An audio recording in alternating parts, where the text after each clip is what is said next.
ఆంధ్రప్రదేశ్లో కుటుంబ ప్రభుత్వం ఏర్పాటై ఏడాది పూర్తి చేసుకుంది. అయితే ఏడాది పాలనలో చేసిన అభివృద్ధి సంక్షేమ పథకాలపై మనతో మాట్లాడడానికి కడప ఎమ్మెల్యే ప్రభుత్వ విప్ మాధవిరెడ్డి గారు ఉన్నారు. వాళ్ళకి ప్రతినిధిద్దాం. మేడం, ఆంధ్రప్రదేశ్ పాలనలో మన ప్రభుత్వం ఏర్పాటై ఏడాది పూర్తి చేసుకుంది. అయితే ఏడాది పాలనలో ఒకవైపు సంక్షేమ అభివృద్ధి లేదని కూడా ఒక ప్రతిపక్షాలు ఆరోపిస్తున్నారు. అయితే పార్టీ మాత్రం దాదాపు అభివృద్ధిపై దృష్టి సారించింది. సో సంక్షేమ పథకాలపై మీ అభిప్రాయం ఏంటి? ఏడాది ముగిసింది. కూటమి ప్రభుత్వం ఎన్నో కష్టాలు నష్టాలను చవిచూసింది. గత ప్రభుత్వము ఆర్థిక నేరాలకు పాల్పడి దోచుకుంటూ కంప్లీట్గా పారిశ్రామిక అభివృద్ధి కానీ, ఏ విధమైన ఉద్యోగాలు ఇవ్వకుండా, ఏ విధమైన పరిశ్రమలు తీసుకురాకుండా, అలాగనే మౌలిక వసతుల కల్పనలో కూడా పూర్తిగా విఫలమైంది. కాబట్టి ఈరోజు వాళ్ళకి 11 సీట్లు ఇచ్చి కూటమి ప్రభుత్వాన్ని గెలిపించుకున్నారు.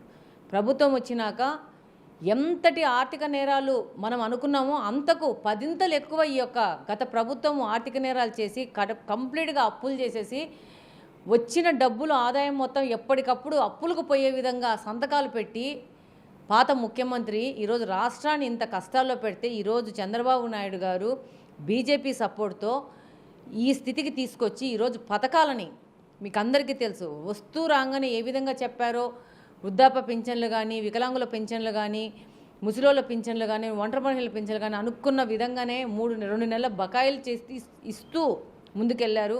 ఆ తర్వాత ఏ విధంగా 3 సిలిండర్లు పేద బలహీన వర్గాలకి ఉచితంగా ఇస్తాము, సంవత్సరానికి 3 అన్నారో దాన్ని 4 నెలల్లో మళ్ళీ దాన్ని కూడా మొదలుపెట్టి దాన్ని కూడా చేశారు. అలాగనే రాగానే ఫస్ట్ సంతకం డిఎస్సికి పెట్టారు. డిఎస్సికి పెట్టి ఇక రేపు ఈ యాక్చువల్గా 21 ఉండిండాలా, 21 నుంచి కొంచెం పోస్ట్ పోన్ చేయిస్తున్నారని నేను వింటున్నాను. డిఎస్సి చేసి దాదాపు 16,000 పైచీలకు చదువుకున్న వాళ్ళకి, గ్రాడ్యుయేట్స్కి డిఎస్సిలో ఉద్యోగాలు వచ్చే విధంగా ముందుకెళ్తున్నాము.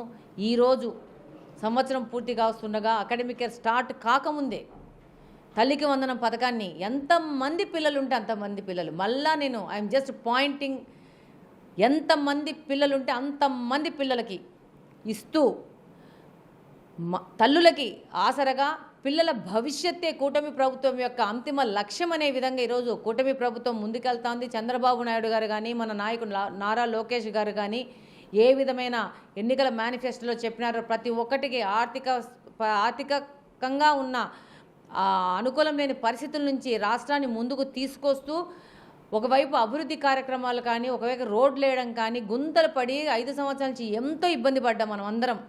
ఒకరం కాదు, మొత్తం ఉన్న ఆంధ్రప్రదేశ్లోని ప్రజలందరూ ఇబ్బంది పడ్డారు. వాటిని అన్నింటినీ ఎప్పటికప్పుడు ఉన్న ఇన్కమ్ ప్రకారం గుంతలు పూర్తి చేసి మనం వెళ్ళడానికి అనుకుగా మన రోడ్లను తయారు చేసి, దాంతోపాటు పెద్ద ఎత్తున ప్రపంచ దేశాల నుంచి కానీ, భారతదేశం నుంచి కానీ, సాఫ్ట్వేర్ రంగంలో కానీ, అలాగని ఇన్ఫ్రాస్ట్రక్చర్లో కానీ ఏదైనా పరిశ్రమలు తీసుకొచ్చి పెద్ద ఇన్వెస్ట్మెంట్ చేయడంతో పాటు ఏ విధంగా వాళ్ళు పథకాలు చెప్పారో ఆ పథకాలను కూడా ఈరోజు ఒక్కొక్కటిగా పూర్తి చేస్తూ పేద బలుగు బలహీన వర్గాలకు వెల్ఫేర్ అండ్ అభివృద్ధి సమపాలనలో 2 కళ్ళలాగా తీసుకుని ఈరోజు కూటమి ప్రభుత్వం వెళ్తూ ఉంది. చంద్రబాబు నాయుడు గారు కానీ, తెలుగుదేశం పార్టీ కానీ పేద బలుగు బలహీన వర్గాలకు అండగుండే పార్టీ. మన నాయకుడు అన్న ఎన్టీఆర్ ఏ విధమైన ఆశయాలతో ఈరోజు పార్టీని పెట్టారో ఆ ఆశయాలకు అనుగుణంగా ఈరోజు ప్రభుత్వం నడుస్తూ ఉంది. రేపు 3 నెలల్లో మళ్ళీ ఉచిత బస్సు కూడా పథకం జగన్ ప్రభుత్వంలో ఉన్నటువంటి సంక్షేమ పథకాలను పక్కన పెట్టేసి సూపర్ 6 అంటూ ప్రజలు మోసం చేస్తున్నారంటూ కూడా కేవలం ఒక పెన్షన్ లాంటి 1 పథకాలు తప్ప ఎవరేమి లేవు. ఇది వెన్నుపోటు దినంగా చంద్రబాబు నాయుడు ప్రజలకు వెన్నుపోటు పొడిచారంటే వాళ్ళు వెన్నుపోటు దినం కూడా ప్రజల్లోకి వెళ్ళారు. అంటే ఎవరు వెన్నుపోటు పొడిచారంటారు? ప్రజలు వాళ్ళని వెన్నుపోటు పొడిచినారని వాళ్ళు మరొకసారి గుర్తు చేసుకున్నారు. వాళ్ళు పెట్టిన పేరు కరెక్టు. ప్రజలు వాళ్ళని వెన్నుపోటు పొడిచినారు. వెన్నుపోటు పొడసాల్సిన పరిస్థితి ప్రజలకు వాళ్ళు కల్పించినారు. నువ్వు వద్దు బాబు, నువ్వు దండగా అని ప్రపంచ దేశాలకు ఈరోజు వైఎస్ఆర్సీపీ పార్టీ రాజకీయంగా పనికి రాదు, ఆ నాయకుడు రాజకీయంగా పనికిరాడు, ఆర్థిక నేరాలు చేయడానికి, కరప్షన్ చేయడానికి, దాడులు చేయడానికి, భూమి కబ్జాలు చేయడానికి, కల్తీ మద్యాలతో ప్రజల యొక్క ప్రాణాలతో చెలగాడం ఆడడానికి పనికొస్తాడు తప్పితే ప్రజాసేవకు పనికిరాడు అనేసి ఆ రోజు ప్రజలు వాళ్ళ ఓటు ద్వారా తెలియజేసుకున్నారు.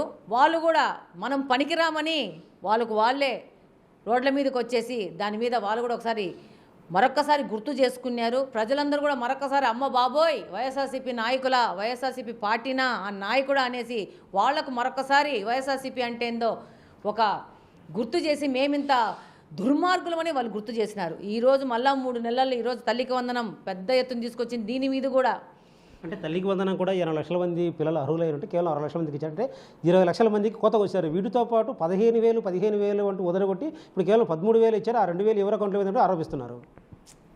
ఎవ్వరి అకౌంట్లో పోదు. అందరూ వాళ్ళ ఇళ్ళలో వాళ్ళ లెక్కనే ఉంటారనుకుంటున్నారా?